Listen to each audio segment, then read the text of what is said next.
विद्यार्थियों, आप सभी का इस ऑनलाइन क्लास में स्वागत है। आज हम बीएसटीसी फर्स्ट ईयर की पाठ्य पुस्तक बच्चे और बचपन के अंतर्गत इकाई पढ़ रहे हैं फोर्थ शारीरिक विकास।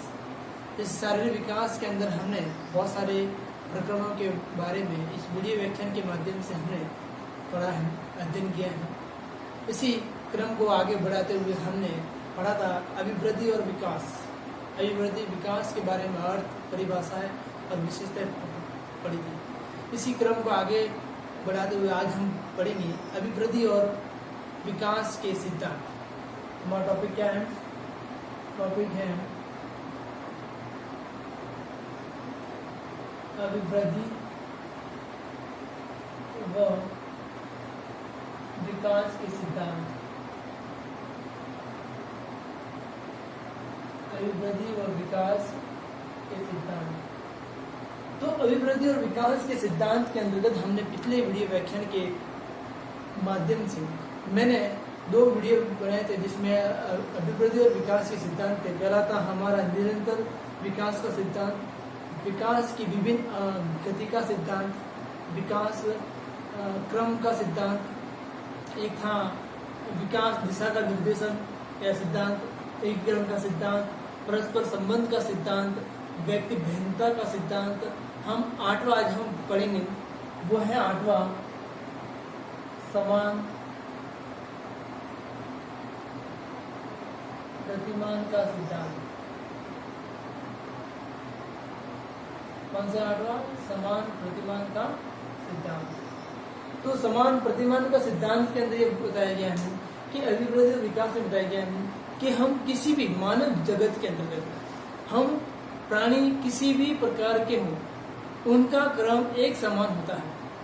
अभिवृद्धि और विकास बालकों मनुष्य की अपेक्षा उसी प्रकार सभी जीव जंतुओं के अंदर हमारा जो विकास है जन्म से पूर्व वो सभी के अंदर तीव्र गति से होता है। जिस प्रकार अगर हम समान प्रतिमान का सिद्धांत पढ़े तो एक ही जाति के जीवों का विकास क्रम एक जैसा पाया जाता है और विकास की गति समान प्रतिमान में चलती है। जिसका मानव जाति अगर देखते एग्जाम्पल उधर मानव जाति देखें तो मानव जाति का ये सिद्धांत उन पर लागू होता है। कहा जाता है कि सभी जीव जंतुओं का विकास क्रम जो है वो अपने पीढ़ी के अनुसार, अपने वंशानुक्रम के अनुसार, अपने वातावरण के अनुसार एक समान रूप से पाया जाता है। जो हमने कहा भी है, गेसले ने भी कहा था कि अलग अलग एक ही यदि भी 2 व्यक्ति समान नहीं है, एक छोटा और एक बड़ा है, तो दोनों व्यक्ति समान नहीं है, मगर उनसे उत्पन्न होने वाली जो पीढ़ी है वो उनके दोनों के समान है। मतलब मनुष्य का जन्म मनुष्य के शिशु के समान होता है। मतलब शिशु का जन्म जो है वो मनुष्य के समान होता है।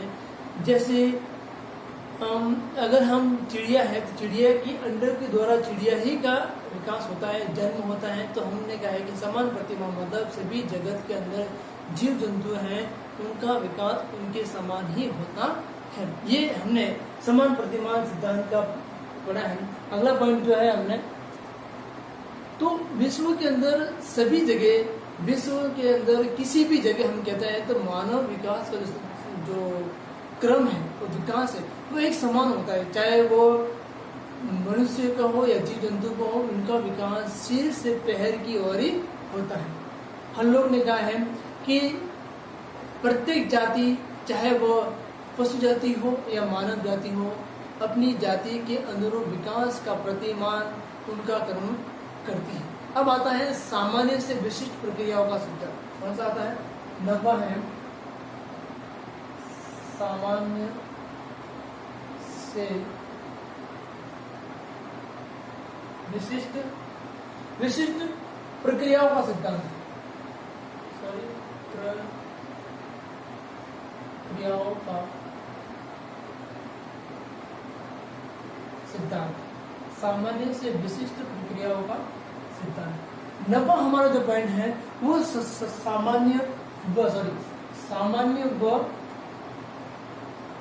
सामान्य व विशिष्ट प्रक्रियाओं का सिद्धांत। इस सिद्धांत के अनुसार बालक का विकास सामान्य प्रतिक्रियाओं से विशिष्ट प्रक्रियाओं की ओर होता है। मतलब बालक जब जन्म लेता है तो उसको किसी प्रकार का ज्ञान नहीं होता है, मतलब वो आसपास के वातावरण के अनुसार अपनी क्रियाओं को समायोजित करने का सोचता है। जब वो उस वातावरण के अनुसार, उस माहौल के अनुसार जब वो अपनी समान प्रकार की क्रियाओं को समायोजित करता है तो उसका ज्ञान धीरे धीरे क्या होता है, बढ़ने लगता है।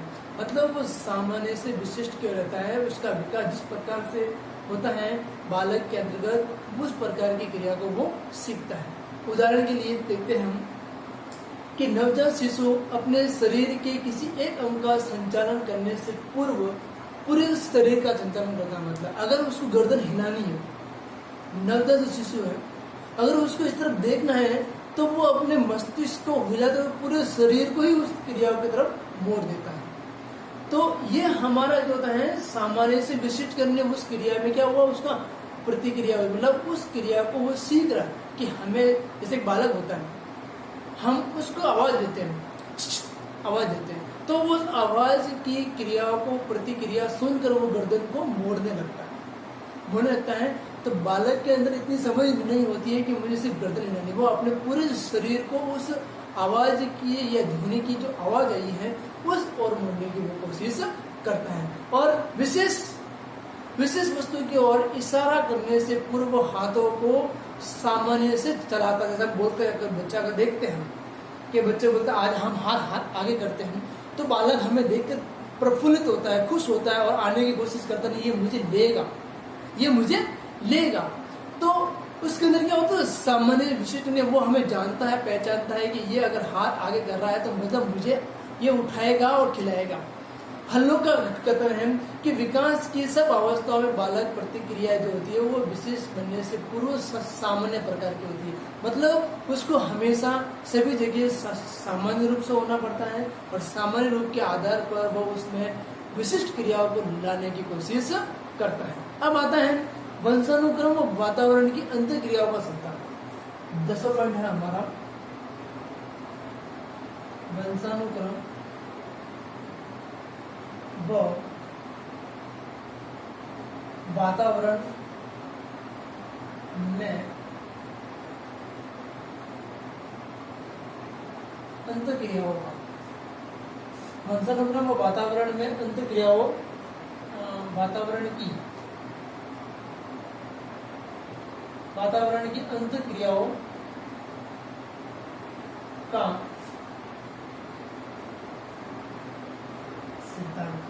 वंशानुक्रम व वातावरण की अंतःक्रियाओं का सिद्धांत। देखिए बहुत अच्छा है कि वंशानुक्रम और वातावरण, ये दो शब्द हमने पढ़ा है कि वंशानुक्रम क्या होता है और वातावरण क्या होता है। और अंतःक्रिया, इन दोनों के बीच मतलब क्या होता है, वातावरण जो है वंशानुक्रम वातावरण के बिना अधूरा है और वातावरण वंशानुक्रम के अधूरा है। इन दोनों में अंतःक्रियाओं का सिद्धांत पढ़ते हैं कि इस सिद्धांत के अनुसार बालक का विकास न केवल वंशानुक्रम के कारण होता है न वातावरण के कारण, वरन दोनों की अंतःक्रियाओं से होता है। ये दोनों में कहते हैं कि शरीर और आत्मा का ये जो हमारा जो जोड़ है, संयोजन है, शरीर के बिना आत्मा अधूरी है और आत्मा के बिना शरीर अधूरा है। उसी प्रकार अंतःक्रिया और वंशानुक्रम जो ये भी दो, जैसे कहते हैं ना कि गाड़ी मोटरसाइकिल है तो मोटरसाइकिल और मोटरसाइकिल के अंदर इंजन और पेट्रोल का भी एक अंतःक्रिया, मतलब इंजन जो है वो पेट्रोल के बिना अधूरा है और पेट्रोल जो है वो इंजन के बिना अधूरा है। तो इन दोनों क्रिया बिना अंतःक्रिया होती है। इससे पुष्टि करते हुए स्किनर ने कहा है कि ये सिद्ध किया जा चुका है कि वंशानुक्रम उन सीमाओं का निश्चित करता है जिससे आगे बालक का विकास नहीं किया जा सकता। इसी प्रकार ये प्रमाणित किया जाता है कि जीवन के प्रारंभिक वर्षों में दूषित वातावरण, कुपोषण व गंभीर रोग जन्मजात योग्यताओं के अनुसार कुंठित और निलंबित होता है।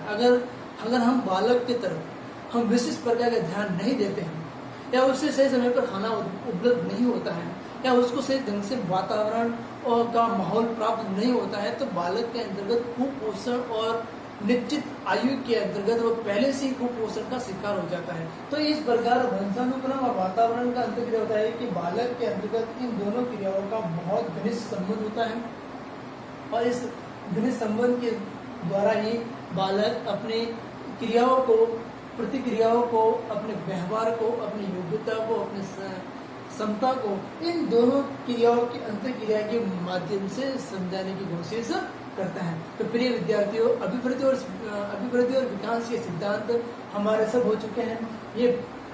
ये जो प्रश्न है अभिवृद्धि और विकास के सिद्धांत है या परीक्षा की दृष्टि से महत्वपूर्ण है।